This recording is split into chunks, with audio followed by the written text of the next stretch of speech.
네, 함께 본 하나님의 말씀 마가복음 14장은요.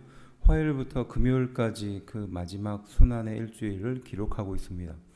1절부터 2절은요. 예수를 죽일 방도를 찾는 바리새인과 서기관들이 등장하고요. 3절부터 9절은 향유를 붓는 장면, 그리고 10절부터 11절은 화요일인데요. 가룟 유다가 배신하는 것입니다. 그리고 12절부터 31절은 목요일인데요. 유월절 준비와 베드로의 부인을 말하는 겁니다.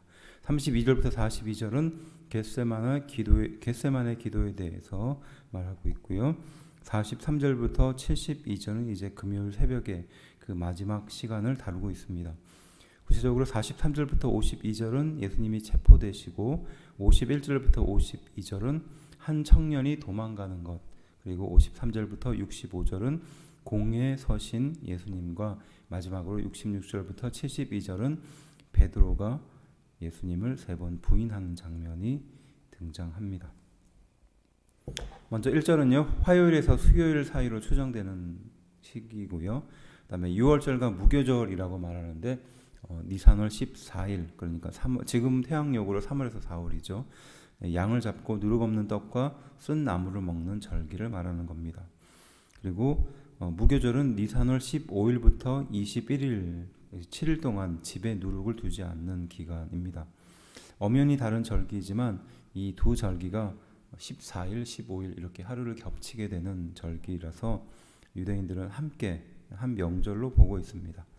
3절은요. 베다니 나병 환자 시몬의 집이라고 말하는데 누가복음 7장 36절부터 50절에 향유를 붓는 사건과는 다른 사건임을 알 수 있습니다.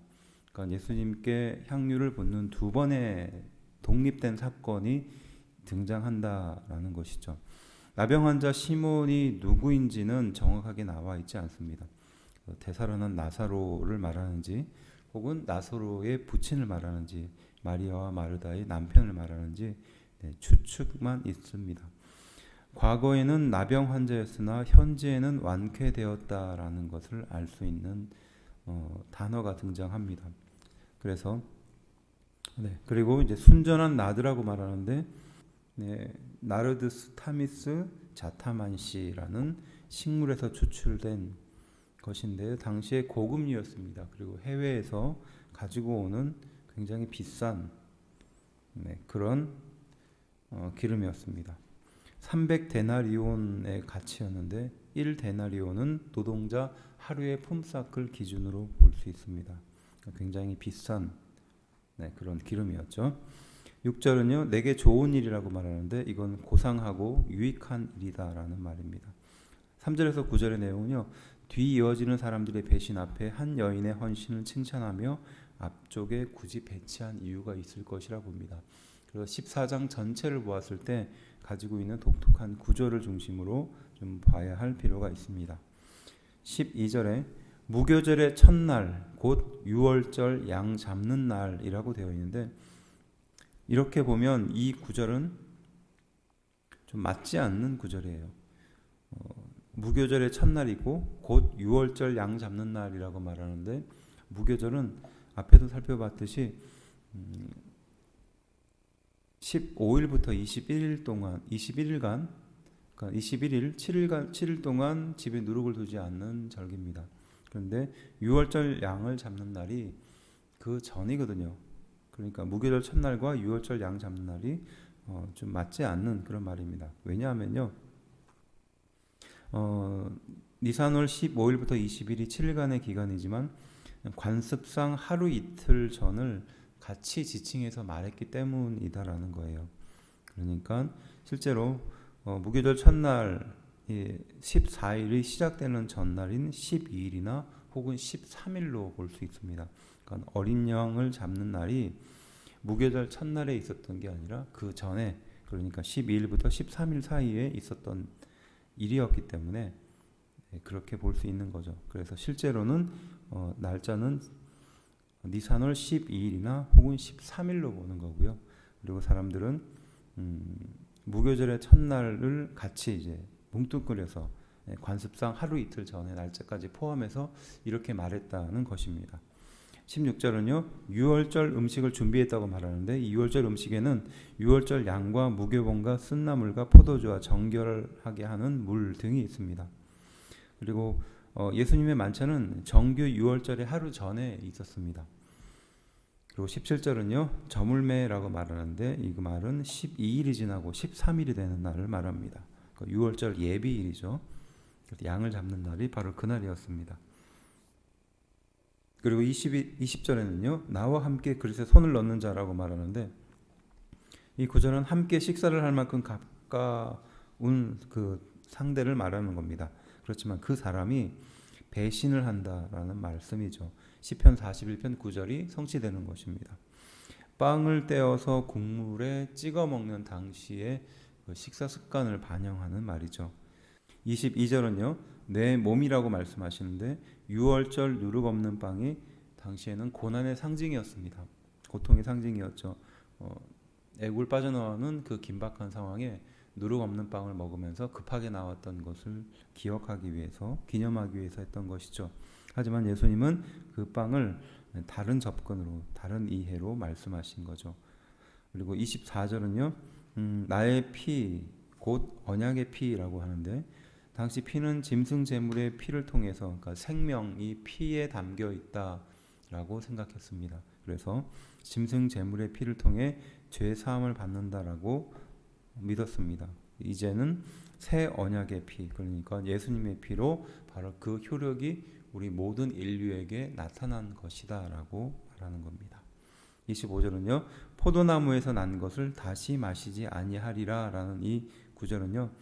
예수님과 함께하는 마지막 만찬과 동시에 미래에 다시 오실 예수님과 마시게 될 만찬을 동시에 의미하는 것이기도 합니다. 28절은요. 살아난 후에 먼저 갈릴리로 가겠다는 것은 부활 후에 희망의 말씀을 하신다는 것입니다. 그러니까 내가 곧 죽게 될 것인데 내가 다시 살아난 후에 너희보다 먼저 갈릴리에 가 있겠다라고 말씀하시는 거죠. 30절은요. 닭이 2번 울기 전이라고 말하는데 이것은 마가복음에만 등장합니다. 유대인들의 닭은 12시 30분에, 1시 30분에, 그리고 2시 30분에 이렇게 운다고 생각했습니다. 그 기준으로 본다면 닭이 2번 울기 전이라는 것은 1시 30분 이전을 의미하는 것입니다. 31절은요. 모든 제자도 이와 같이 말하니라 라고 말해요. 이건 베드로뿐만이 아니라 나머지 제자도 확신 있게 대답합니다. 근데 그에 비해서 50절은 제자들이 다 예수를 버리고 도망하니라 라고 말합니다. 그러니까 베드로 한 사람이 내가 절대 주님을 떠나지 않겠다라고 이렇게 만용을 부르는 것이 아니라 예수님의 제자 12명이 동일한 말로 절대 주님을 떠나지 않겠다라고 대답했습니다. 하지만 50절은 제자들이 다 예수를 버리고 도망했다라고 이렇게 단적으로 표현하고 있습니다. 32절은요. 겟세마네라고 말하는데 기드론 시내 건너편 감난산 서쪽 그 지역을 말합니다. 올리브 따는 곳이란 뜻이죠. 35절은 될 수 있는 대로라고 말씀하시는데 하나님의 계획을 무시하지 않고 하나님의 결정에 따르겠다는 의미입니다. 그러니까 할 수 있으면 해달라라는 이런 의미가 아니라 하나님의 결정에 전적으로 따르겠다라는 의미입니다. 43절은 12 중에 하나인 유다라고 말하는데 12 중에 하나인 유다. 이 말은 12은 당시에 좋은 말이죠. 10이라는 숫자가. 그렇지만 그 중에 하나라는 말은 당시 사람들에게는 경멸하는 말의 하나였습니다. 그래서 12 중에 하나인 유다라는 말은 굉장히 좀 치욕스러운 그런 말입니다. 유다를 지칭하는 말이죠. 48절에 너희가 강도를 잡는 것 같이 라고 말합니다.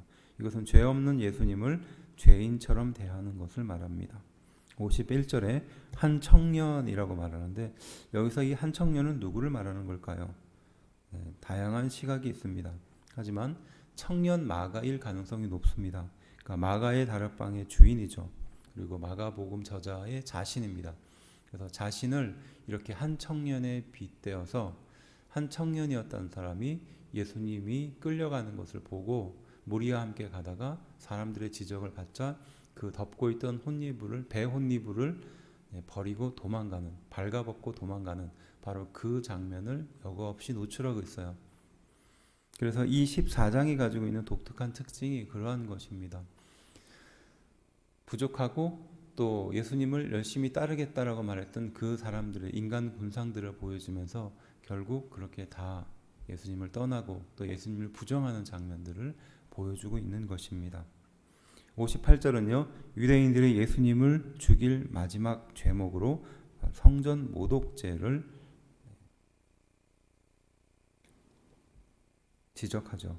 로마에서도 신전 파괴는 사형이었습니다. 그래서 종교적인 의미도 크지만 다시 정치적인 의미도 컸겠죠. 그래서 예수님의 제목을 찾지 못하다가 죽일 제목을 찾지 못하다가 결국은 성전 모독죄로 예수님의 죽일 그 제목을 찾게 되는 거죠.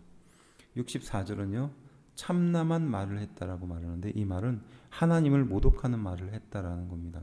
실제로 참남한 말을 하는 것은 그들이었겠죠.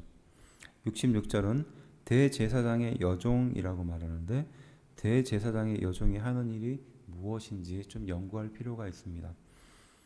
그래서 이 대제사장의 여종이 바로 베드로를 발견했고 베드로가 바로 그 예수님과 함께 다녔던 사람이다라고 지적한 것으로 보아서 문지기 그러니까 대제사장의 문을 열고 닫았던 사람 또 출입을 했었던 사람을 기록하거나 관찰했던 사람으로도 볼 수 있습니다.